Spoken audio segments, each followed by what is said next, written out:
Assalamu alaikum. My name is Mubashir. I welcome all my dear students and respectable teachers on my YouTube channel. In this video, I will teach you 7th class math exercise 4.3, question number 3, part number 4. Part question number 3 हमारे पास है find the unknown angle. हमने unknown angle find करना है। इसमें ये shape जो है ये हमारे पास रोम्बस की शेप है। इसमें unknown angle एक x है एक है y है। हमने x की वैल्यू भी फाइंड करनी है और y की वैल्यू भी फाइंड करनी है। अब इसमें ये वाला और ये वाला ये डायगोनल इसे मैं नाम दे देता हूँ। ये मेरे पास पॉइंट ए है, ये बी है, ये सी है, ये वाला डी है। अब जो ये डायगोनल है ये एंगल ए तो बाइसेक्टर है। जब डायगोनल बाइसेक्ट करते हैं तो उसके अल्टरनेट जो एंगल होते हैं वो आपस में इक्वल होते हैं। अब x जो है इसका अल्टरनेट एंगल ये बन रहा है। अगर ये वाला होता इसका अल्टरनेट एंगल ये बनना था। अब x जो है इसका अल्टरनेट ये वाला x है तो इसका अल्टरनेट इधर वाला एंगल होना है। तो x का अल्टरनेट एंगल ये बन रहा है तो x इज इक्वल टू 46। उसकी रीजन क्या है? Alternate angle. अल्टरनेट जो एंगल होते हैं वो हमेशा आपस में इक्वल होते हैं। अल्टरनेट एंगल ये हमारे पास x फाइंड हो जाता है। अब हमने ये y फाइंड करना है। अब ये डायगोनल जो है ये एंगल ए तो बाइसेक्टर है। अगर ऊपर वाला एंगल 46 बन रहा है तो साफ बात है जो नीचे एंगल ये बनेगा ये वाला एंगल भी हमारे पास 46 बनेगा। अब ये पॉइंट ये वाला एंगल भी हमारे पास 90 है, ये इधर एंगल भी 90 बनेगा, इधर भी एंगल 90 बनेगा और ऊपर वाला एंगल भी 90। ये रोम्बस की प्रॉपर्टी है जिस पॉइंट पर डायगोनल आपस में मिले उस पॉइंट पर एंगल जो होता है ये चारों साइड पर 90 का बनता है। तो अगर मैं नाम दे देता हूँ पॉइंट ओ दो। ये हमारा पास पॉइंट ओ है। ट्राइएंगल ए ओ डी ये हमारे पास ट्राइएंगल बनी ए ओ डी। इसमें हमारे पास ये वाला एंगल जो है ये 46 है। 46 प्लस ये वाला एंगल हमारे पास 90 डिग्री है प्लस ये वाला एंगल हमारे पास y है। ये हमने फाइंड करना है। अब ट्राइएंगल के इन तीनों इंटीरियर एंगल का जो सम होगा वो हमारे पास होगा 180। अब 90 में 46 प्लस करने तो इसका आंसर आता है 136 degree plus angle y is equal to 180। यहां से हमने एंगल y फाइंड करना है। Angle y is equal to 180 degree minus ये 136 इधर प्लस हो रहा है तो इधर आता 136 माइनस हो जाएगा। So angle y is equal to 180 में से 136 माइनस करें तो इसका आंसर आता 44 डिग्री। याद जो एंगल ये y आ रहा है इसकी वैल्यू हमारे पास 44 डिग्री आती है।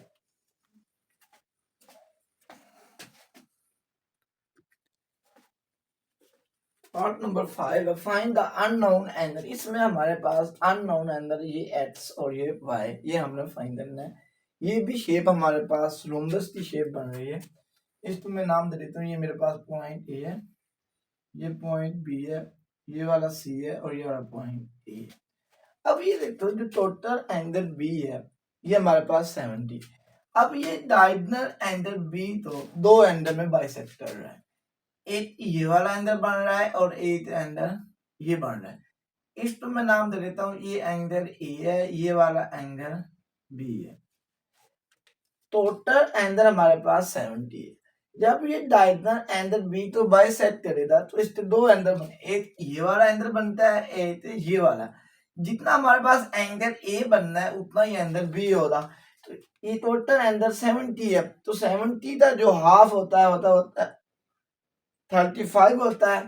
ज्यादा एंगल जो ए है ये भी हमारे पास 35 डिग्री है और जो एंगल बी है ये भी हमारे पास 35 डिग्री। दोबारा मैं रिपीट कर रहा हूँ। ये एंगल बी है, ये टोटल एंगल हमारे पास 70 है अब ये डायगोनल एंगल बी तो बाइसेक्टर था, जब बाइसेक्टर होता है तो दोनों तरफ एंगल सेम बनता है। अब टोटल एंगल 70 है तो 70 का हाफ करना है तो 35 बनता है। तो लिहाजा ये एंगल ए यहाँ से लेते ये वाला एंगल ए ये भी 35 बना, और यहाँ से लेते ये वाला एंगल बी है तो ये वाला भी 35 बना। अब हमें वैल्यू फाइंड करनी है एक्स और वाई। अब ये देखना वाई है, इसका अल्टरनेट एंगल ये बनता है angle y is equal to angle A cos alternate angle, alternate जो अल्टरनेट एंगल होते हैं वो हमेशा आपस में इक्वल होते हैं। तो angle y is equal to angle A हमारे पास 35 है, लिहाजा जो एंगल y है ये भी हमारे पास 35 होगा, क्योंकि y का अल्टरनेट एंगल A बनता है, एंगल A 35 है तो इट मींस एंगल y भी 35 है। अब अदर एंगल y 35 है, ये वाला एंगल 35 है तो ये वाला एंगल भी 35 होगा। अब डायगोनल इस एंगल डी तो बाइसेक्टर है, जितना एंगल इस साइड पर बनना है उतना ही एंगल इधर बनना है। अब ये वाला एंगल 35 है तो इट्स मींस ये वाला एंगल भी 35 है।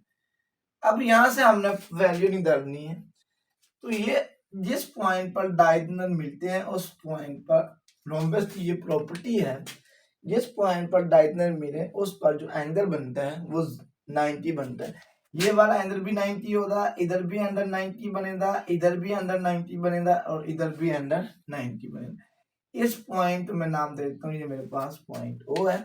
अब हमने वैल्यू फाइंड करनी एक्स। अब जो एक्स है ये हमारे पास ट्राइंगल बन रही है, triangle A O D, triangle A और डी में ये वाली ट्राइंगल, ये वाला एंगल हमारे पास एंगल एक्स है, ये एंगल हमारे पास 90 डिग्री है, ये वाला एंगल हमारे पास 35 degree is equal to 180। Angle x वैसे लिख लेना, 90 में 35 प्लस करें तो इसका आंसर आता है 125 degree is equal to 180। Angle x is equal to 180 degree minus plus 125 is equal to minus 125। ये 125 इधर प्लस हो रहा है, इधर आता है माइनस हो जाएगा। So angle x is equal to 180 में से 125 माइनस करें, इसका आंसर आता है हमारे पास 55। लिहाजा जो एंगल एक्स है इसका आंसर हमारे पास 55 आता है।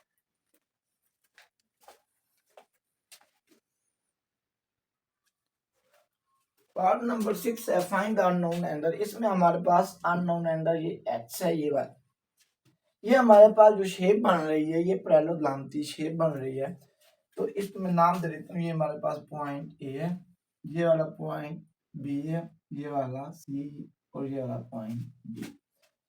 अब ये डायगोनल जो है ये एंगल बी तो बाइसेक्टर है।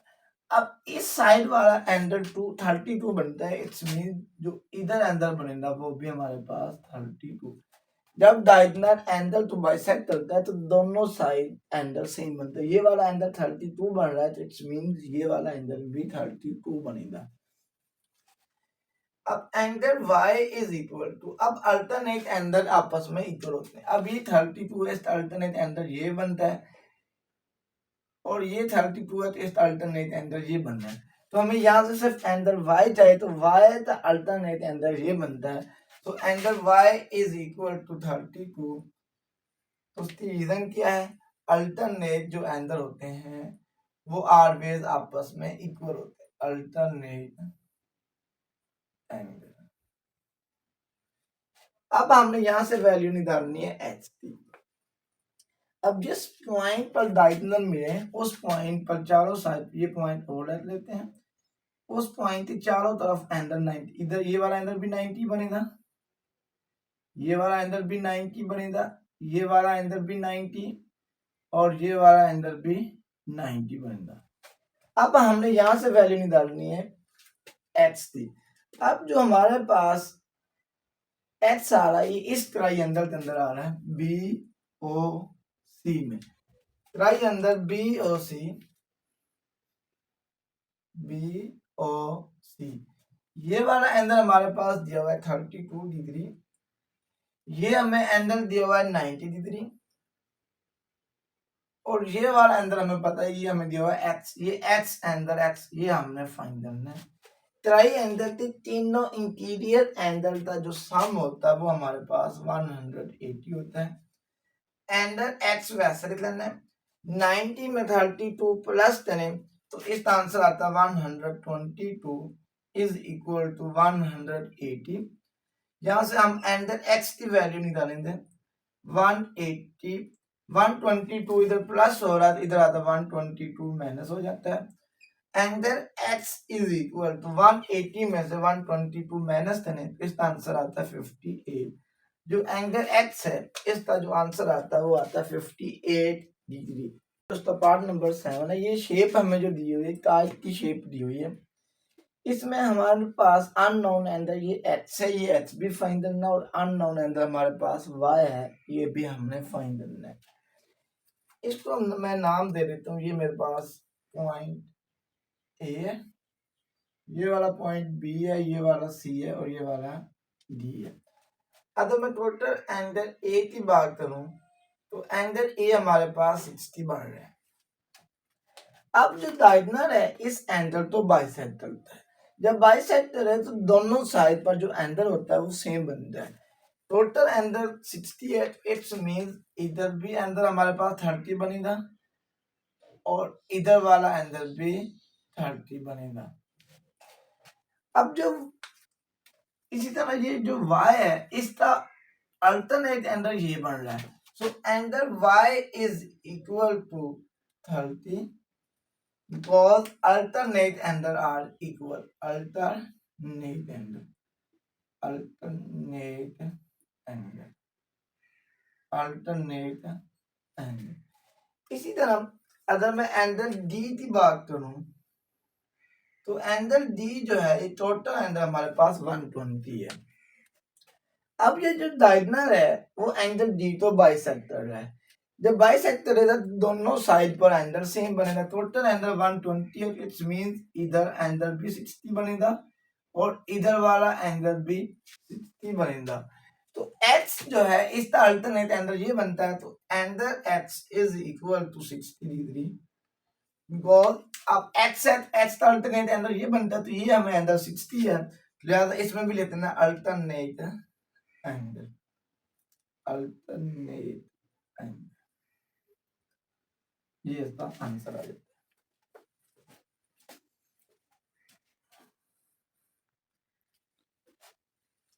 पार्ट नंबर 8 है, ये हमारे पास ट्रेपेजम की शेप है। ट्रेपेजम में हमने अननोन एंगल फाइंड करना है, इसमें हमारे पास अननोन एंगल ये 8x है, एक अननोन एंगल y, हमने इस x भी फाइंड करना है और y भी फाइंड करना है।